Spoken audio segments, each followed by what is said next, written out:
Hello, Key West. You know I must love you because I took a red eye. That's all I can say about that. But it's great to be here and to be awake. What can I say? And when I was really struck by the title of this program, Singing America, I'm so mad I missed the gospel choir, first of all, but also from the line, I too sing America, which speaks to trying to include everyone. And that is sort of where Afrofuturism begins, because I don't know how many of you remember, a few of you I think, but when the original Star Wars came out in, I want to say 1977, there were no black people in the movie. No black people at all in the original Star Wars. Now, I'm not going to say that I noticed that. I did not. I was so excited, like everyone else. My dad took me to see it. It was thrilling. I wasn't expecting to be included, frankly, because at that point, you know, having been born when I was born, just a few years earlier than that, my experience was that when it came to science fiction in particular, black people were absent. It's really only when I'm older now and I look at that phenomenon, which was entirely unintentional. You know, George Lucas corrected it immediately, and we got Lando Calrissian, I'm going to say his name wrong, and there's been a lot more diversity in the franchise since then. But it was just sort of a default position in Hollywood to erase blackness from the future. And that isn't surprising when you look at the history of modern Hollywood. And before I go on any further, I'm going to give you a working definition of what I consider to be Afrofuturism. I know there are people who may have different definitions, but I teach it at UCLA. It's a term that was coined in the early 1990s by a cultural critic named Mark Derry. And really, he was looking at sort of a phenomenon that was not just related to the arts, but was related to the digital divide and all sorts of other components. But I teach Afrofuturism as the black the speculative arts, speculative meaning science fiction, fantasy, horror, magical realism, comics, forms of music or Afrofuturism of the African diaspora. And what all of these works have in common is that they operate in the realm of the imaginary, right? It's an imaginary planet. It's an imaginary creature. It's an alternate history. It's a future. All of those are the realm of the imagination. And as I told the LA Times Book Prize audience when I was giving out the award for the best speculative novel, I'm a little bit biased in the sense that I really do think that, and I will exclude myself so it won't sound completely tacky, but I do think that authors and artists, let's say with authors, in the realm of speculation, are actually carrying a little extra weight, because not only do they have to create characters that you believe in, emotional scenarios that you care about, they have to literally create a whole society that isn't real, whether it's a futuristic society, an interplanetary society. When you look at the works, for example, of the late, great Octavia E. Butler, who, by the way, just got her first television adaptation with Kindred, right? It only took how many years? But Kindred came out in 1979. And for the longest time, as an author trying to pitch projects in Hollywood, I was thinking, well, if Octavia can't get on the screen, what hope do the rest of us have? So now I feel like the rest of us have a little more hope, so that's great. But Octavia Butler spent an entire writing life. I won't even call it a career, because although it was a career, she was drawn to writing not because she wanted to get rich. And by the way, if any of you are aspiring writers, just a quick piece of advice. If you want to get rich, this is not the way to go about it. I mean, there are rich writers, no question about it. It has happened. But I'm just saying, it's not the way to bet. So she's writing from her heart space. And her heart space, as someone who is a relatively solitary person, especially after her mother passed away, was looking at what we were doing to ourselves. There's a recording where my husband, Stephen Barnes, and I interviewed her in 2000, the year 2000, 6 years before she passed away. And we were kind of joking with her about how she had a rap for being a pessimist. And she said, "Moi?" And we laughed at that. That was a pretty good impression, by the way, if y'all knew Octavia. That was not bad. But she said, "Well, look at us. Look at us. Look at what we keep doing. We keep pushing ourselves to the brink and then pulling back, and some things you can't pull back from." She's looking at a world in peril. So before everybody else was talking about climate change, or really, back then we were still calling it global warming, before everyone else was worried about the resources being used up in the rainforests and the species that are dying off and the ozone layer and all these things that maybe sometimes once in a while the rest of us will think about, Octavia was fixed on these things. She was fixed on hierarchy. Why is it that some groups consider themselves to be superior to other groups? And in what ways is that harmful to us as a human species? This was her preoccupation. Everything she wrote was basically begging us to wake up, begging us, whether it was Dawn, which is about a post-nuclear fallout world where a black woman has to choose how to repopulate the planet with the help of some aliens who, while they consider themselves to be superior, they hold themselves higher than humans on the hierarchy too. Or whether it's Kindred, about a contemporary black woman who is mysteriously transported back to the antebellum slavery period at times that she can't control because she has to save her own ancestor, a slave master, from dying. Very complex. That's that very complex history that we have in terms of genetics as African Americans. Every book, Parable of the Sower, which every time you read it, it seems like it's happening closer and closer to now. In fact, pretty soon it's not even going to be near future. Pretty soon we're going to be in Lauren Olamina's timeline. And as we look around, especially during COVID, which was, by the way, the first time Octavia Butler had a best-selling novel was during COVID. Parable of the Sower became a bestseller because so many readers discovered it during the COVID pandemic. It's not about a pandemic, but it was enough like what we were going through that a lot of readers discovered it for the first time. And really, that was, my title is Afrofuturism, Dreams to Banish Nightmares. And I think, really, if you look at the most famous Afrofuturist writer, who is Octavia Butler, right? So much of her world was looking at nightmares. Her books are very violent, and Kindred, you can't even put on screen a lot of the things that were happening in that novel, and no one would want to watch it. It would be too hard to watch. But the point of it all was to try to wake us up, to walk us away from the brink, to show us possibility through dystopia. She was trying to move us more toward utopia, right? And utopia, I like to say, is a verb, not a noun. It's not a thing that exists. No matter how perfect a society is, there will always be issues. But you want to move toward that better society, that fairer society, that society that values all creatures, not just humans, that values all humans, that values this planet, and that values the future. And she was trying so hard to reach us. And I really do think Octavia's work epitomizes so much about what the mission of Afrofuturism is. But why has that been so difficult to get that message out? Why did it take so many years to get a single Octavia Butler adaptation on the screen? Well, back to, and I'm really surprised I can remember this after coming off of a red eye, back to what I was saying about the origins of Hollywood, right? The first Hollywood blockbuster in 1915, who knows what that movie was? Birth of a Nation, D.W. Griffith. This was the first Hollywood blockbuster. And I was just teaching this to my students in my UCLA class, because to this day, a lot of film schools will teach this movie solely because of the great camera angles and the innovative cinematography.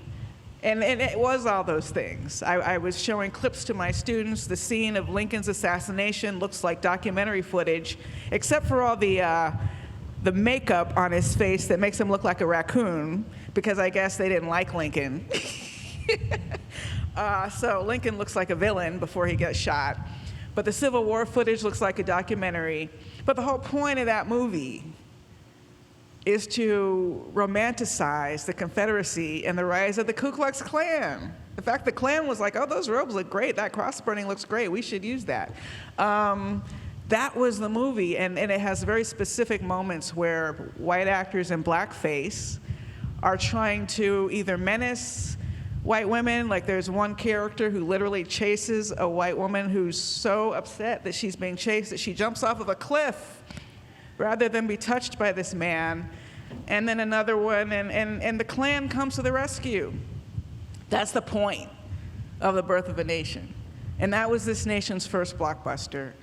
And there are a lot of ways in which we are still trying to claw ourselves out of that romanticization and that narrative of suppression and downplaying Black achievement.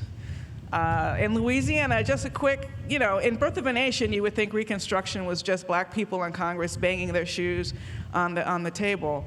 But in reality, in states like Louisiana, for example, the very first public schools, not just for Black people, but for everyone, were created out of Reconstruction.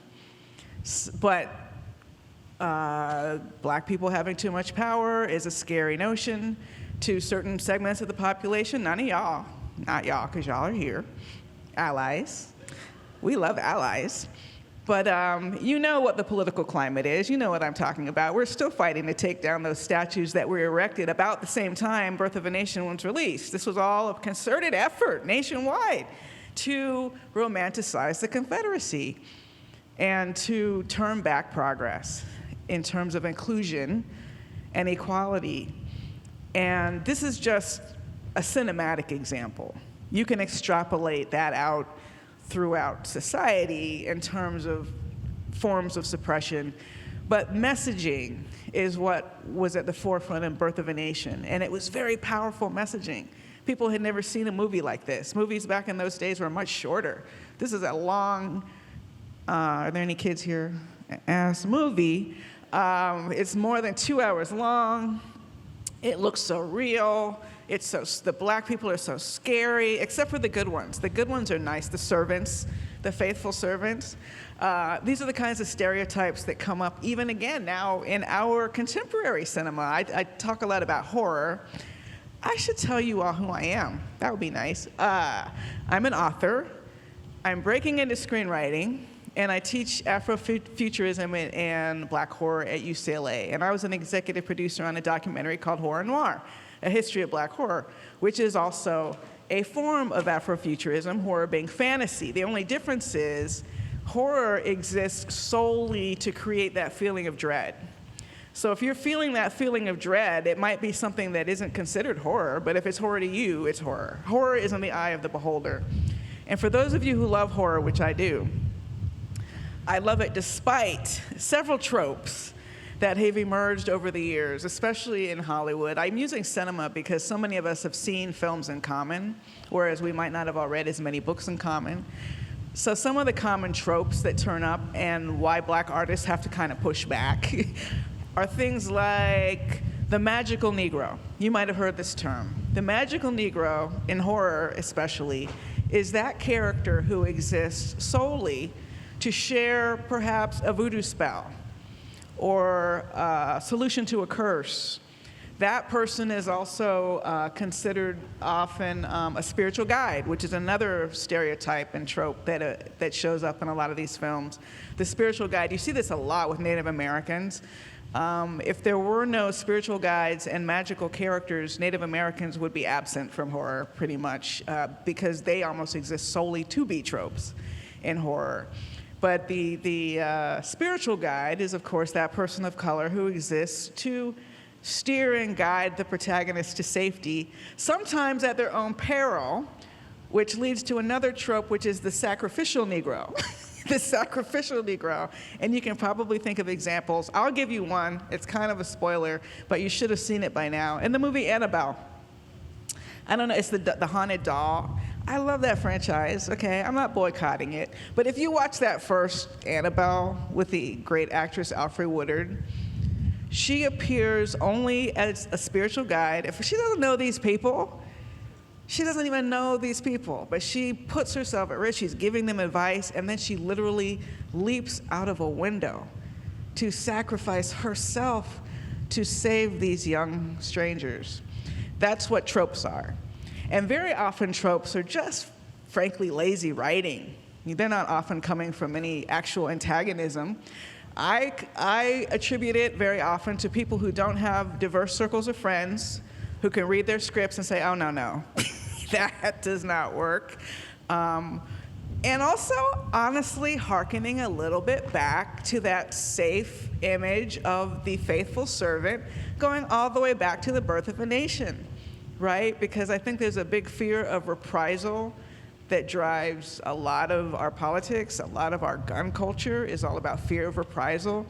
And the safe, friendly, happy servant, the spiritual guide, the sacrifice, are all very comforting images that we're not mad. And we value you over the way we value ourselves. So what Afrofuturist creators do is they try to disrupt. Well, first of all, the point isn't just to disrupt. I didn't start writing because I wanted to disrupt. I was a kid, like many people who start writing as a kid. I wrote about heroes and heroines who looked like me. I think when I was about 10 years old, I wrote a book. It was like a duotang, they used to call them, those folders, with handwritten notes about a young black girl who was trying to get into the Guinness Book of World Records. And she was trying everything she could, jumping off the roof with a plastic bag and all that, just because I was inserting myself in a story that was natural. But as I got older, as I got through middle school, high school, college, slowly I stopped writing black characters. By the time I graduated from college, I was writing white characters because I was writing to a canon that often did not include voices like my own. I had made myself invisible to even myself. I wish I could say I have been doing it to be more marketable. There are a lot of writers who do that. That wasn't it. I wasn't even thinking about being marketable. I hadn't sold anything yet. I didn't see myself in my own work, in my own imagination. It had been wrung out of me. I was raised by civil rights activists. I was practically homeschooled in black history, in addition to having to go to regular school. So that just shows you the profound nature of a canon that is so exclusive, that a young black girl like me, coming from that background, could erase herself from her own stories. And I had to come around. It took really, I would say, Gloria Naylor's Mama Day was so influential in helping me see, I can be a black woman writing about the metaphysical with a black woman. I hadn't even discovered Octavia, I wish, but it was Mama Day that did that for me. And it was a character who spoke to me, who seemed like me. She was respected. That was the other piece. There's a lot of genre bias, or at least there was when I was coming up as a creative writer. Even more recently, there are a lot of programs where students are not allowed to write genre. I've taught genre like only once at UCLA. I did a writing workshop just in the past maybe 3 or 4 years. And the students were so excited that I was encouraging them to write science fiction and fantasy and horror stories because they were discouraged from doing that in their other programs. So I had to overcome genre bias. I had to overcome erasure. And I'm so, so gratified that we're living in a world now where the term Afrofuturism is known worldwide. There are worldwide conferences on Afrofuturism where people study Afrofuturism. Octavia is practically sainted at this point. Her Huntington Library exhibition is, if you can get in, I mean, it's pretty difficult to get your hands on it, on her papers, but if you can get in, it's phenomenal. It's like a temple to the gods over there at the Huntington. So there's a lot more awareness. And I think what's important to understand is that when we include diverse voices, in this case, we're talking specifically about Black voices, but you could really think about a lot of different kinds of voices. When we include diverse voices, that's where an exchange of ideas begins. So Octavia Butler is not just bringing her genius as a writer, she's bringing her experiences as a Black woman who was 6 feet tall in middle school and grew up poor, and her perspective on the world is different than mine even, and very different from many of you. And in that difference lies the innovation and the exchange of ideas, the exchange of strategies, the lack of complacency. She couldn't be comfortable. She couldn't look away, or she felt she couldn't look away. And that makes her a unique voice and storyteller and leader, right? A leader. I even looked to Octavia for wisdom after a certain election a few years ago when I was full of despair. And I thought about one of the earthseed verses from Parable of the Sower, which is simple, but it really was profound and got me through. The only lasting truth is change. The only lasting truth is change. That is so true. And that gave me strength to go on. And she was a role model for me. What I find interesting about Afrofuturism, as someone who teaches it and someone who's watched the way the world is responding to it, is that it does attract a lot of activists. My late mother, Patricia Stevens Dew, I mentioned just briefly earlier, she was a civil rights activist. She was the first horror fan in my life. And I used to think that was a coincidence. I used to think that was a quirky, sort of eccentric part of her personality. But over time, the more I've observed, the more I've suffered and had trauma, especially including the loss of my mother, I've realized now that sometimes we as horror fans cling to horror because it helps us process trauma, it helps us process grief, it helps us process true life terror through a looking glass that gives it a safe distance. So instead of it being fear of police brutality or fear of mob violence, it's fear of a demon, or zombies are a kind of mob violence, but they're a fantasy mob violence. And I don't know about some of you, but I was halfway afraid people were going to be breaking into my house during the pandemic. It was scary. And there was a study in the New York Times that people who enjoy horror dealt a little bit better with the pandemic, because we're always preparing to run or fight. You know, we're like out of the corner of our eye, we're looking for role models. Okay, don't fall down, got it. And futuristic speculation is even more exciting in some ways. I find it so ironic that during the civil rights era, so my mother was in college between about 1959, 1963, 64, arrested many times, tear gassed to the point where she wore dark glasses, even indoors, for the rest of her adult life, 80% of the time, because of a sensitivity to light she felt after being tear gassed. And we wrote a book called Freedom in the Family, a mother-daughter memoir of the fight for civil rights. Not quite a plug, but it is interesting reading. And her chapters in particular are interesting reading about how someone who just goes to college as a regular college student ends up in a jail-in, ends up lying down in front of sanitation trucks, ends up getting arrested all these times on a speaking tour, and all these kinds of things, on faith, pure faith, that if Black people were given a chance, we can contribute to society and move culture forward and help the country live up to its own constitution. We didn't write it, but why not uphold it, was kind of their point. And during this era, it's about the same time the late Nichelle Nichols was on the television show Star Trek, which is a different kind of faith, right? So my mother, and people like my mother, Black and white, were agitating for social justice and civil rights, subjecting themselves to police violence and arrest, to move the needle, to move us toward the promise of the Constitution. And there we have Nichelle Nichols on Star Trek and a Russian too on the deck, which in the 60s was also a very big deal, to show a future where everyone's at the table. Everyone's, yeah, this is that future. So basically the future that my mother and my father as a civil rights lawyer were fighting for is shown in a fantasy science fiction realm in the show called Star Trek, which is another version of faith. That's why representation is so important. You have to visualize something before you can move toward it, right?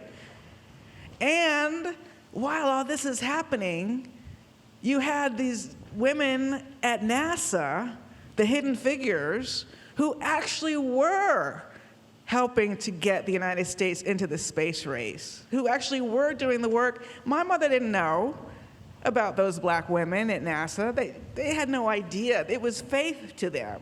It wasn't like, yeah, see what they're doing, we can all be doing that. No, it was just give us a chance and we can do this. And that's why I think a show like Star Trek, which inspires so many young people to believe in themselves, is just one example of the impact of actual Afrofuturism by creatives who are black.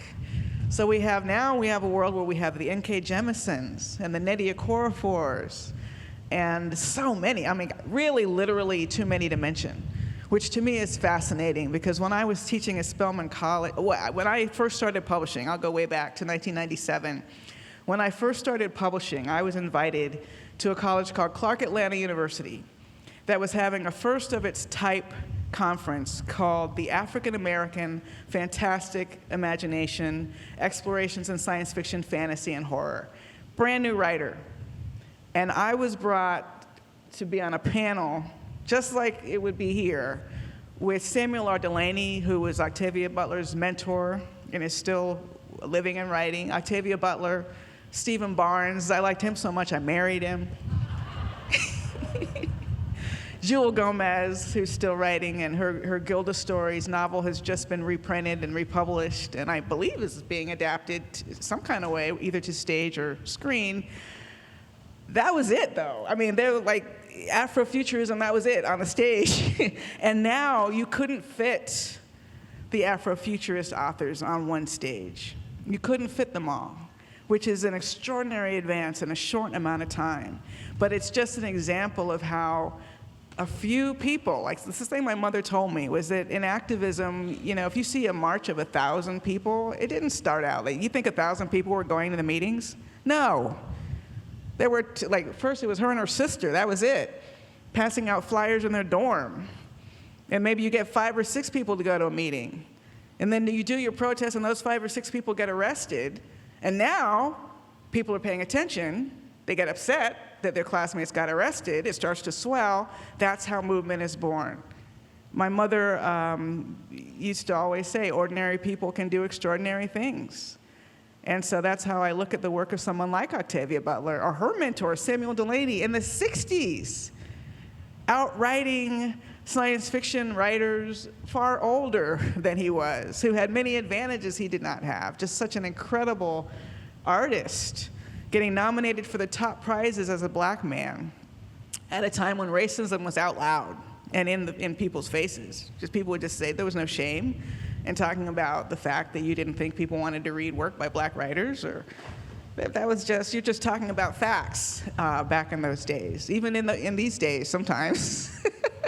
So Afrofuturism has come a very long way in a very short time.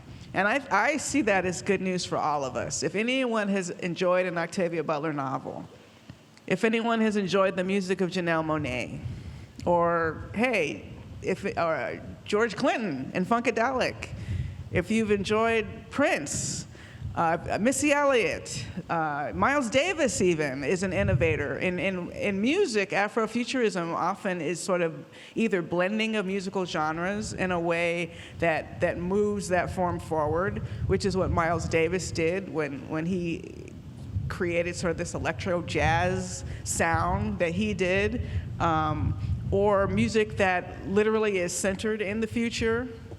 Filmmakers, you know, I really have to give thanks to the creators in Hollywood, because this is the toughest mountain to climb.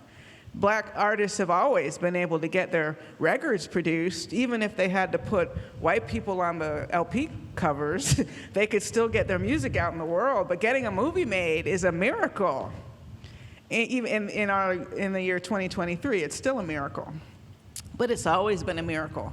So when I look at artists I've been fortunate enough to have as contemporaries, between Jordan Peele with Get Out, followed so closely by Ryan Coogler with Black Panther, that split Hollywood wide open in terms of opportunities, not just for Black creators, but really all marginalized creators, to get the attention of executives, not out of the kindness of their hearts, but because Get Out made $250 million, all right? It's profitable to be diverse.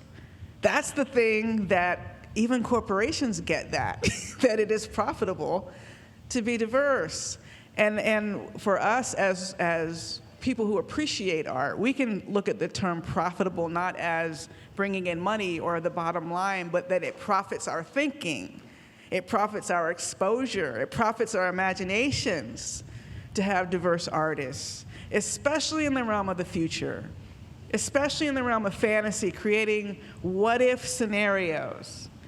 What if there were no hierarchies? What if there was a basic universal income? What if doors were open for more people and our society was more open to leadership from people like Black women? What would the world look like with a Black woman president?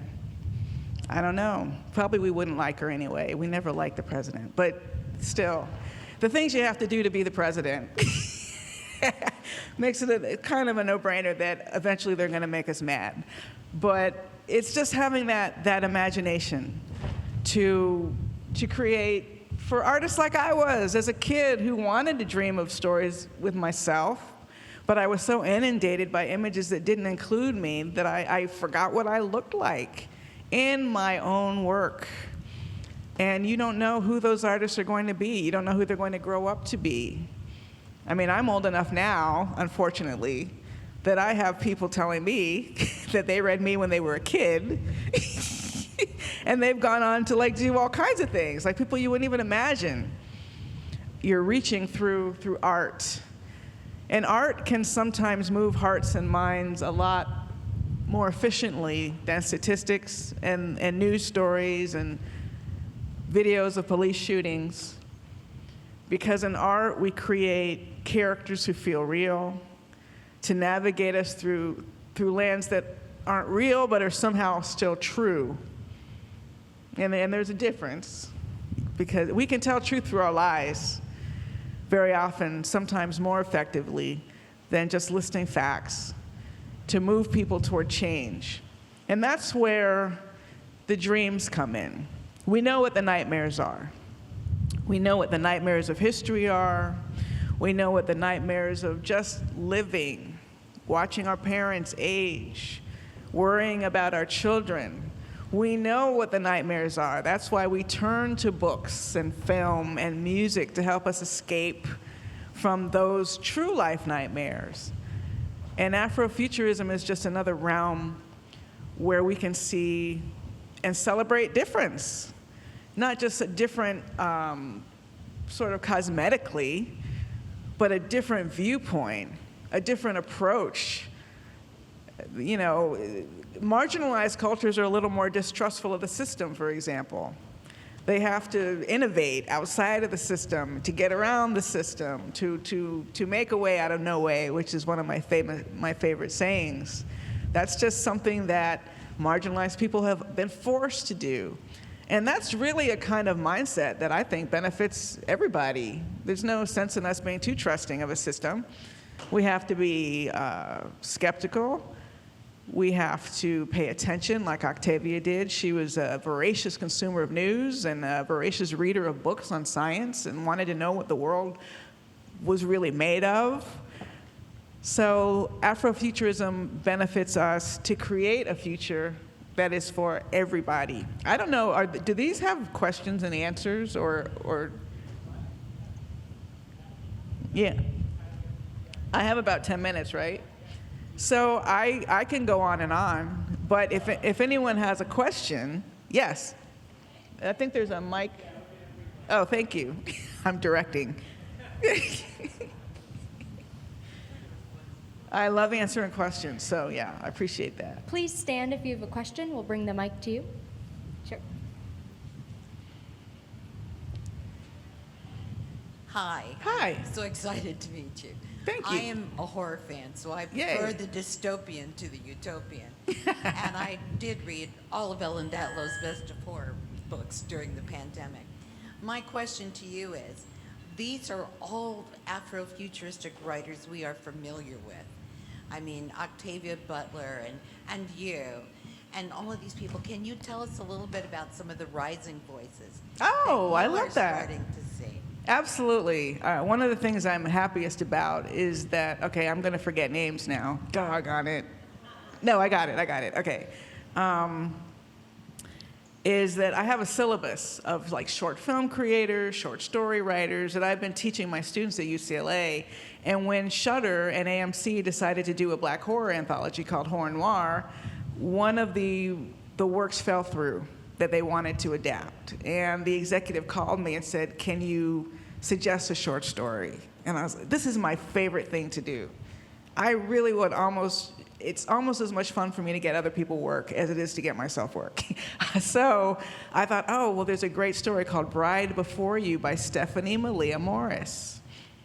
And I love that story, and it was a tough adaptation, but I think the screenwriter did a great job. So Stephanie Malia Morris is one.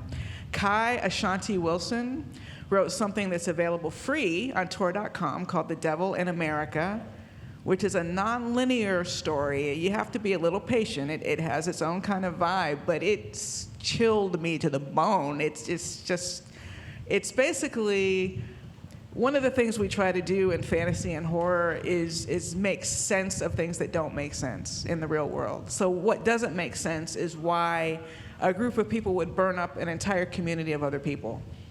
That, like what happened in Tulsa and Black Wall Street and Rosewood, closer to home. That, I mean, if you study sociology and psychology, yeah, it makes sense. But just on the surface, what? So that story tries to use the realm of magic and a magical ancestry to explain why these things happen. And it's just really scary. Who else is an up-and-comer? Oh my gosh, there are so many. Does anyone have a name they want to shout out? Who? I can't even hear. Oh, okay. Oh, she's going to say, give you a mic. Nani Kwame Adjabrenya, who wrote Friday Black. Okay, great. Thank you for that suggestion. But I will tell you this. There is a book called Africa Risen that just came out, which is an anthology of speculation throughout the African diaspora. I have a story in there, but a lot of the writers are African and not from outside the United States. It just got nominated for an NAACP Image Award. So check that out. My graphic novel, The Keeper, also just got nominated for an NAACP Image Award. But Africa Risen is the one. Thank you. It's my first graphic novel, so I'm super excited. But I feel bad because there are so many up-and-coming voices. But those are a few that come to mind. Really look for anthologies. That's what I would suggest. Just pick up an anthology, and you'll be shocked at the number of writers that you don't know. Any other questions? There's a hand up. Yeah. Hi. Well, Walida and Marisha, who wrote Octavia's Brood, said that spoke about like the fractal nature of social change and how living in a liberated way at micro level will refract into the macro. And then Adrienne Maree Brown has, emergent strategy and all of her self-care advice. And I wonder if you can speak about that embodiment of liberation while at the same time taking part in the activism around us to effectuate change. Wow, that is a deep, that's like a panel discussion question, but I will do my best. I don't know if I'm going to address it correctly, but what that makes me think of is how much that civil rights generation sacrificed and did not exercise self-care. So you had a lot of people, my mother included, who died before their time, as far as I'm concerned, because of the mind-body connection and trauma. Or people who gave everything outside of the house and not enough inside of the house, so their children end up underserved, getting arrested, getting in trouble, not getting the guidance that they needed. It really was a generational sacrifice. And I think that for activism to sustain, it is imperative that activists exercise self-care. And it has to be considered revolutionary to take care of your own body, right? So yoga, Tai Chi, meditation, these kinds of practices, many of them Eastern, we need to embrace, as activists especially, need to embrace these practices, because you cannot continue the fight if you're not here. And I do consider it revolutionary to say, I'm going to take care of myself, because there's so much going on, so much pulling us here and pulling us there. And I know this was a back and forth between my mother and father, because he spent so much time outside of the house. You have to bring some of it into the house. In some ways, it's just as revolutionary to care for your own family as it is to try to care for your society. And it's hard to do both. That's why so many people don't. It's very hard to do both, but it's important to do both. So thank you for asking that, and I hope I answered your question. Yes. You, Ashley Seaford.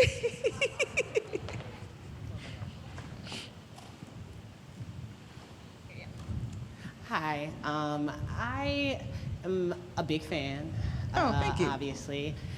And one of the things that I've been reading a lot about lately, one of the books I read was The Dark Fantastic Yes. by Ebony Teach, about how Black children don't get to see themselves in the fantastical literature that is often what goes viral, what goes crazy, the bestsellers that nobody can Like Harry keep on the Potter. shelves. Like Harry No Potter. shade, but Harry Potter. But is like one. Harry Potter, like there aren't Black people in England. I was wondering, from your perspective, what does it look like to start the conversation early with Black children about imagination? I feel like Black children are often raised to be wary and to imagine what might be on the other side of the door that's ready to hurt them or harm them. So true. Or take them away from their parents, whatever that looks like. And we are not necessarily taught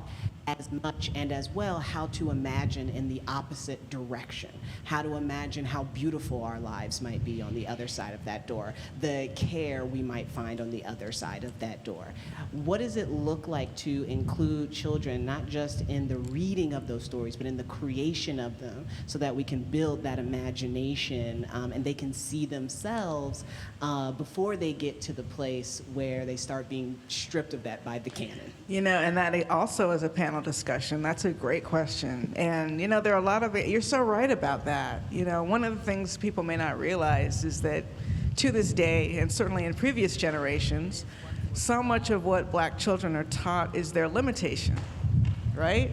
My husband famously talks about the advice his mother gave him. Like, she literally told him, if you let white people see how smart you are, they will kill you. Literally, that was what she said. So that's where he started. And, you have to be pretty dang smart to write as many novels as my husband has written and as many television episodes. So he was able to break away from that. But it takes a lot. A lot of our history is about, even in terms of spanking, and is rooted in historical fear that if you walk outside the line, people will kill you, if you talk back, if you look people in the eye. So it is so important to instill that imagination. And my parents tried everything. They gave us, we had Black coloring books, Black dolls. I had Uhura at least on Star Trek, but it wasn't enough. It wasn't enough to keep me from erasing myself in that imagination. So I guess the short answer to that is two things. One is history. I think it's very important that my parents taught us a lot about Black history, because if you don't learn that, all you look at is the deprivation and the skewed incarceration rates and just feel like, what's wrong with us? It's like, well, it's not what's wrong with us. It's what's wrong with our experience, right? So knowing, and that's what I love about Afrofuturism, is that even though it ends with the term futurism, it really is about the interaction between the past, the present, and the future. And you can't chart that course of imagination to a future unless they know that foundation of history that is about triumph, that is about innovation, that is about getting around obstacles. And then, yes, I think children need to be encouraged to play outside more, to dream. I mean, I don't know. I don't mean to sound like a fogey, but I played with dolls and action figures, and I created my own imaginary scenarios. And I think a lot of our kids now are just fed their imaginary scenarios through their video games. And, maybe there is value to that. Maybe if you find the right video games, they can kind of recreate the imagination it took me to come up with my own scenarios. But I do think we need to encourage them to dream outside of the lines. And need to be reminded. I mean, my mother just reminded us constantly of our value, constantly of our worth. And I think if you start with that, they are very imaginative creatures just out of the box, right? So much of it is just letting them do what they do and not trying to constrain and constrict and inhibit so much out of our fear for their future. So I hope that,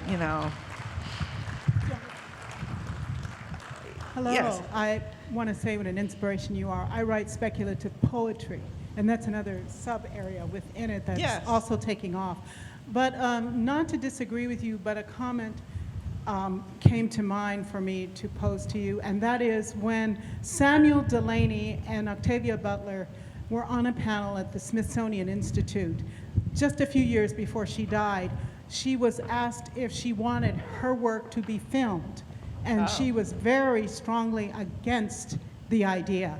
I think, though, she would be happy to see how much technology has developed. I don't think she'd be against it today, but it was kind of brought a smile to my face because she just felt horror at the idea of her works being, produced in that format. Well, listen, I understand the fear. In that interview we did with her in 2000, we actually had a laugh about Hollywood, because Dark Dream, which is a great anthology if you're new to Black speculation, Dark Dream, edited by Cherie Renee Thomas, was the first Black speculative fiction anthology. And there was a little bit of Hollywood interest when it came out.